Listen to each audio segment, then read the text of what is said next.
अस्सलाम वालेकुम बच्चों, कैसे हो? मज़े में? चलें, आज मैं आपको कहानी सुना रही हूँ एक बादशाह की जिसकी 7 बेटियाँ होती हैं। कहानी बड़ी दिलचस्प है, गौर से सुनिएगा, मज़ा आएगा। चलें, तो बादशाह की जो 7 बेटियाँ होती हैं, बादशाह बड़ा शहज़ादियाँ होती हैं, ज़ाहिर है वो उनको बड़ा प्यार मोहब्बत से और बड़े ही जिस तरह आप लोगों के वालिद रखते होंगे आप लोगों को, इसी तरह से बादशाह भी भाई अपने बच्चों को जो है वो शहज़ादियों की तरह अपनी बेटियों को रखता है। लेकिन बादशाह को एक बात बड़ी नागवार गुज़रती है। वो अपनी बेटियों को हमेशा कोई भी सामान कोई चीज़ देता है तो वो पहले से ही बोल देता है कि बेटा, पूछता है वो बच्चों से कि किसने दिया आपको, तो बच्चियाँ सब कहती हैं कि हमें बाबा जान ने दिलाया। इसी तरह एक दिन क्या होता है कि वो अपने बच्चों अपने दरबारियों में ऐलान करता है कि आज शहज़ादियों के लिए अच्छा बेहतरीन खाना तैयार किया जाए। बेहतरीन खाना तैयार हो जाता है, बादशाह का ऑर्डर। जब खाना लगता है और सारी शहज़ादियाँ आ जाती हैं और खाना खा लेती हैं, तो बादशाह हर शहज़ादी से पूछता है, हाँ भाई बेटा, ये खाना किसने खिलाया? नहीं बाबा जान, आपने खिलाया। 6 शहज़ादी जो होती हैं वो सब ये कह के चली जाती हैं, लेकिन जो सबसे छोटी प्यारी सी शहज़ादी होती है वो कहती है, बाबा जान आपने खिलाया, लेकिन मेरे रब ने मुझे इसके हकदार बनाया और मुझे अल्लाह ने मुझे ये खाना दिया है और मैं आपकी भी शुक्रगुज़ार हूँ और अपने अल्लाह की भी शुक्रगुज़ार हूँ। वो कह के वो भी चली जाती है। दूसरे दिन बादशाह ऐलान करता है कि भाई ऐसा करें, अच्छे अच्छे जो मलबूसात होते हैं ना बेहतरीन वाले, वो मेरी बेटियों के लिए मंगवाए जाएँ। उसकी बेटियों के लिए भाई बेहतरीन सबसे ज़्यादा बेहतर होता है, खूबसूरत लिबास आ जाते हैं। और अपनी तमाम बेटियों से कहता है, जाओ बेटे अपनी अपनी पसंद कर लो और जिसको जो लिबास पसंद आता है वो ले ले। तमाम बेटियां जाती हैं, अपने अपने लिबास पसंद करती हैं, सातों की सातों बेटियां।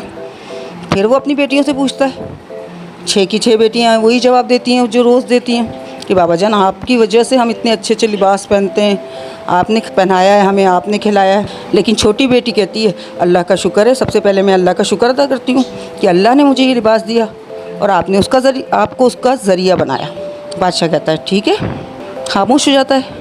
फिर बादशाह कहता है, दूसरे दिन ऐलान करता है कि ऐसा करो कि जो सबसे बेहतरीन जवाहरात, हीरे जवाहरात जो होते हैं ना, वो जो जेवर होते हैं हीरे जवाहरात के, वो मेरी बेटियों के लिए ऑर्डर करवाता है वो और कहता है वो लेकर आओ।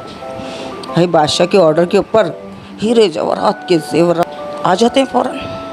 अब सारी बेटियां अपने अपने सेट पसंद करती हैं और हसीन तरीन, कोई अपने लिए ताज पसंद करता है तो कोई कुछ बेहतरीन खूबसूरत सेट पसंद कर लेती हैं।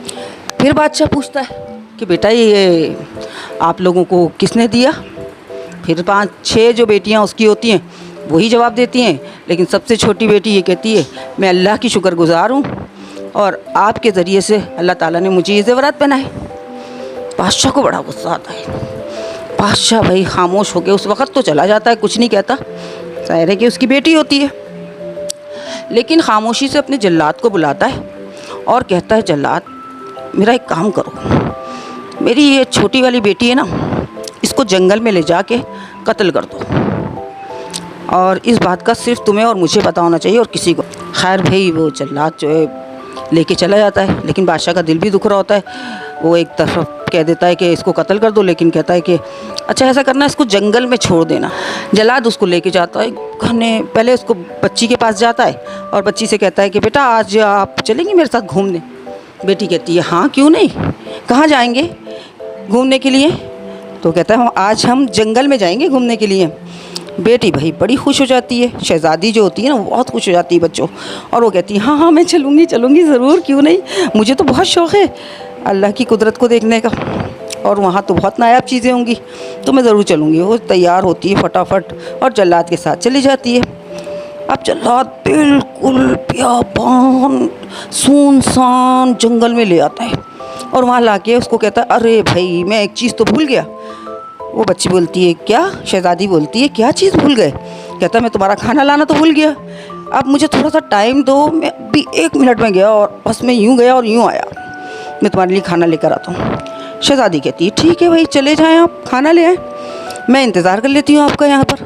उसको डर भी लगता है कि यार ही मुझे यहाँ अकेला छोड़ के जा रहा है। खैर वो भाई बैठ जाती है और एक ज़मीन के अंदर लकड़ी से कुरेदना शुरू कर देती है। तो जब वो कुरेदती जाती है, ज़मीन में गड्ढा करती जाती है तो उसको एक तख्ता जैसा नज़र आता है। वो मट्टी वट्टी हटाती है भाई उसके ऊपर से, लेकिन जल्लाद तो आता ही नहीं है। वो इंतज़ार करती रहती है, लेकिन वो अपने काम में भी लगी होती है, क्योंकि उसके दिमाग बढ़ जाता है। क्योंकि वो मट्टी वट्टी हटाती है तो वो एक दरवाज़ा होता है।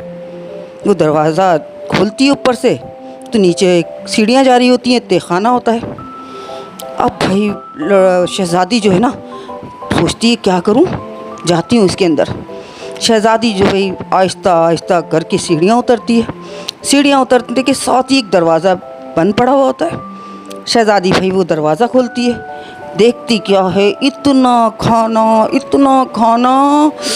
इतनी मज़े के खाने कि बस आप लोग देख लें तो मुंह में पानी आ जाए, ऐसे मज़े के खाने। और भाई फल वल पता नहीं क्या क्या उस कमरे में रखा होता है। सामने देखती है तो एक और कमरा बंद होता है, फिर उसका भी वो दरवाज़ा खोलती है। वहाँ देखती है तो वहाँ इतना फल, इतने यानी कि अल्लाह ताला की नेमतें रखी होती हैं। वो हैरान होती है तो ये अल्लाह क्या है ये। सामने देखती है एक और दरवाज़ा होता है। अब 2 दरवाजे खोलने के बाद तीसरा दरवाज़ा खोलते हुए ज़रा उसे डर भी लगता है, वो कुछ हो ना जाए। लेकिन वो अल्लाह का नाम लेके, क्योंकि वो तो अल्लाह पे भरोसा करती थी, अंधा वाला भरोसा करती थी, और हमें भी इसी तरह अल्लाह पर अंधा वाला भरोसा करना चाहिए। अब भाई वो तीसरा दरवाज़ा भी खोलती है डरते डरते, देखती तो वहाँ फलों के बेहिसाब मौसम के बेमौसम के फल इतने होते हैं। वो बड़ी हैरान होती है, या अल्लाह इतना दे दिया तूने मुझे। खैर चौथा दरवाज़ा खोलती है तो वहाँ एक से एक मलबूसात, इतने हसीन कपड़े कि शहज़ादी ने कभी ज़िंदगी में नहीं देखे होते, इतने हसीन कपड़े। तो मेरे ख़्याल से 4 दरवाजे खुल गए ना। 5वां दरवाज़ा खोलती है तो वहाँ भाई सेट हुआ होता है कमरा उमरा बड़ा ही। 6ठा दरवाज़ा खोलती है तो वहाँ इतने हीरे जवाहरात होते हैं कि उसकी आँखें जो है ना खुल नहीं पाती, इतनी चमक, इतनी रोशनी, इतना खूबसूरत। फिर जब 7वां दरवाज़ा खोलती है, जब वो 7वां दरवाज़ा खोलती है तो क्या देखती है कि एक आदमी वहाँ लेटा हुआ होता है। और जैसे ही वो उस आदमी को देखती है अपनी आंखें बंद कर लेती है और खौफ से डर जाती है, उसकी चीख निकल जाती है। तो ये क्या हुआ। वहाँ पर वही हुआ, आदमी के पूरे जिस्म में सुइयाँ लगी हुई होती हैं। और वो कहती है किसने किया तुम्हारे साथ, किसने किया ये। अल्लाह इतनी सुइयाँ, में सारा दिन भी निकालूंगी तो ये नहीं निकलेंगी, इतनी सुइयाँ लगाई हुई हैं। और वो कर रहा होता है बुरी तरीके से, हाँ कोई मेरी मदद करे, इस तरह से कर रहा होता है वो। कहती कोई बात नहीं, मैं करूँगी तुम्हारी मदद, तुम बिल्कुल बेफिक्र हो जाओ। शहज़ादी उसकी सुइयाँ निकालती है, लेकिन भाई इतनी सुइयाँ होती हैं, उसको सुइयाँ निकालने में कई दिन हो जाते हैं, कई दिन लग जाते हैं। कई दिन तक वो उसकी सुइयाँ निकालती रहती है। उसके बाद वो क्या करती है, जिस दिन उसके चेहरे की सुइयाँ बाकी रह जाती हैं, सारे जिस्म की वो सुइयाँ निकाल देती है। जैसे ही वो चेहरे की सुइयाँ निकालती है तो एक तेज़ रोशनी, कुदरत की रोशनी वो आती है, उस पूरे आदमी पे उस पर पड़ती है तेज़ रोशनी।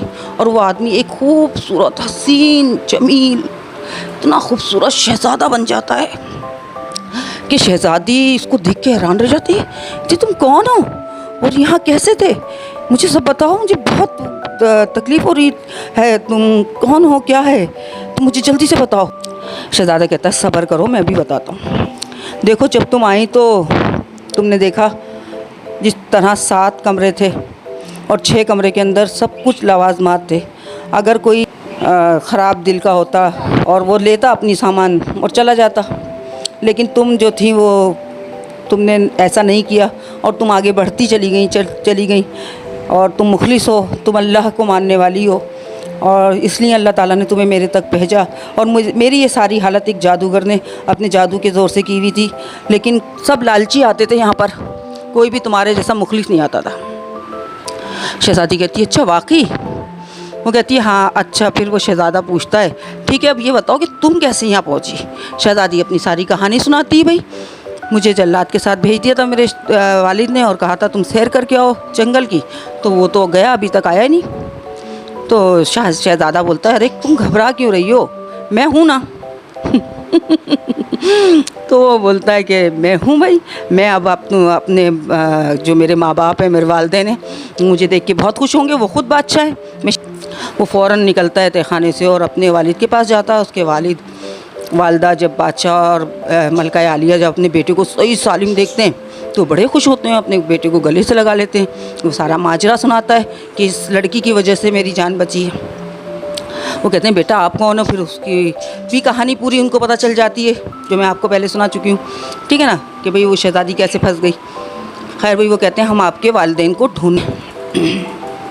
जो महल के नौकर होते हैं ना उनको भेजते और इंशाल्लाह ताला तुम्हारे वालिदैन जैसे ही मिल जाएंगे हम तुम्हें उन तक पहुंचा देंगे।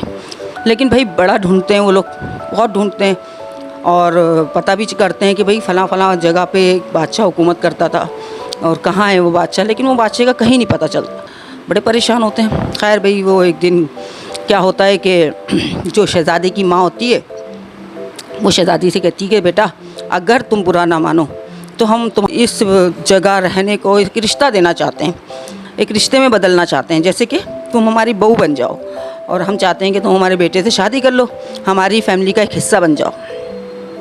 शहज़ादी शर्मा जाती है। जब वो शर्मा जाती है तो उसकी जो शहज़ादे की वालदा होती हैं वो समझ जाती हैं। ये बड़े ही धूमधाम से बड़े ही आलीशान अंदाज में शहज़ादी की और शहज़ादे की शादी हो जाती है। अब शादी तो हो गई, शादी होने के बाद भाई बड़े ही उसको प्रोटोकॉल जो मिलता है ना, प्रोटोकॉल जानते हो ना आप शहज़ादियों को कैसा मिलता है, अब तो उसको मलका का भी मिलने लगता है।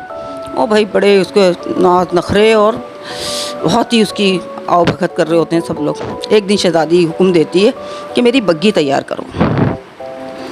अब भाई मलका आलिया का हुक्म कौन टाल सकता है? अब भाई उसके लिए बग्घी तैयार की जाती है और कहती है मलका आलिया आप कहीं जाना पसंद करेंगी? वो कहती हैं आज मेरा दिल चाह रहा है कि मैं सैर करूँगी, सैर पे निकलूँगी मैं, आप लोग चलें? तैयार हो गई मेरी बग्घी। नौकर आके बताते हैं कि हाँ आपकी बग्घी तैयार है, आ जाएँ मलका आलिया। वो अपनी बग्घी में बैठती है और एक खिड़की खोल लेती है और खिड़की में से बाहर का नज़ारा करते हुए भाई उसको बड़ा मज़ा आ रहा होता है। सफ़र करते करते उसकी एक नज़र पड़ती है कि एक बुढ़ा आदमी जिससे चला भी नहीं जा रहा और उसके पीछे उसका ख़ानदान। तो बड़ा हैरान होती है, कहती रोको रोको रोको बग्घी रोको, यहाँ पे बहुत ही गरीब है बेचारा, चलो इसके खाने के लिए मैं कुछ करती हूँ। वो अपने नौकरों से कहती है जाओ इनके लिए खाना लेकर आओ जल्दी से और मैं ख़ुद अपने हाथों से इन सबको खाना दूँगी। नौकर भाई भागे भागे जाते हैं और भाई शहज़ादी के हुक्म की तामीर भाई और इतना खाना लेके आ जाते हैं। शहज़ादी उतरती है बग्घी से और सबको खाना देना शुरू करती है। जैसे ही वो खाना डालती है तो उसकी जो बहन शहज़ादी की जो 6 बहनें थीं वो उसको पहचान जाती हैं क्योंकि वो उसी का ख़ानदान होता है। कहती अरे भाई सब बहनों से वो कहती हैं अरे देखो देखो ये तो नीलोफ़र है। वो कहती है हाँ ये तो नीलोफ़र है। नीलोफ़र तुम इतनी शहाना ज़िंदगी गुजार रही हो? कहती तुम लोग कौन हो? कहती है हम तुम्हारी बहनें। कहती तुम्हारी ये हालत कैसे हुई? कहती मुझे नहीं पता। और कहती बाबा जान कहाँ हैं? नीलोफ़र शहज़ादी जो होती है वो कहती बाबा जान कहाँ हैं? कहती बाबा जान बोल रही बाबा जान। वो इतना रोती है, अपने बाबा को इतना चूमती है, इतना प्यार करती है। कहती बाबा जान आपकी हालत किसने की है, मुझे बताएं, आप फ़ौरन मेरे साथ महल चलें। शहज़ादी भाई अपनी 6 बहनों को और अपने बाबा को लेकर महल लेकर आ जाती है।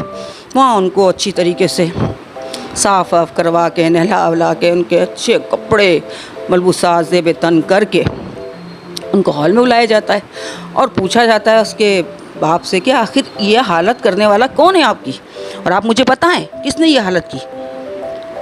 तो जो बादशाह होता है ना बेटा वो बोलता है अपनी बेटी से कि बेटी ये वही बादशाह है, बादशाहों का बादशाह, जिसको तू हमेशा कहती थी कि मुझसे पहले उसका नाम लेके कहती थी कि वो मुझे खाने को देता है। और मैं हमेशा अपने दिल में कुड़ता था इस बात को सुन के कि सारी बेटियां मेरा नाम करती हैं लेकिन तू उस बादशाह का नाम लेती है। और तू हकीकत कहती थी बेटा, वो हर चीज़ पे कादिर है, वो जिसको जब चाहे नवाजे और जब चाहे उसको फ़कीर कर दे। बस यही हुआ है और मैंने मुझसे बहुत बहुत बहुत बड़ा गुनाह हो गया है। मैं पशेमान भी हूँ लेकिन मुझसे लगता है मेरे को माफ़ी नहीं मिलेगी जब तक बेटी तू मुझे माफ़ नहीं करेगी। और मैंने तुझे जंगल में मैंने ही भिजवाया था, यही बता देता है। और मैंने अपने जल्लाद से कहा था कि तुझे कत्ल करके आए, और फिर मेरे दिल में पता नहीं क्या रहम जागा और उसको मैंने कहा बस तुम छोड़ के आ जाना। बस यही समझ ले कि बेटा मेरे सारे जुर्म की सज़ा जो अल्लाह ताला ने मुझे दी, आज मुझे बादशाह से फ़कीर बना दिया। रोता है भाई मुझे माफ़ कर दे मेरी बेटी, मेरे से बहुत बड़ी गलती हो गई। बेटी का तो दिल फट जाता है भाई, कोई भी बेटी होगी अपने बाप को इस तरह रोता हुआ थोड़ी देख सकती है। कहती बाबा मैंने आपको माफ़ किया, कोई बात नहीं कोई बात नहीं, कोई मसला नहीं है। अपने बाप के लिए शाहाना महल तैयार करती है, करवाती है, और उन लोगों को सबको वहाँ शिफ्ट करती है, और सब लोग हंसी खुशी रहने लगते हैं।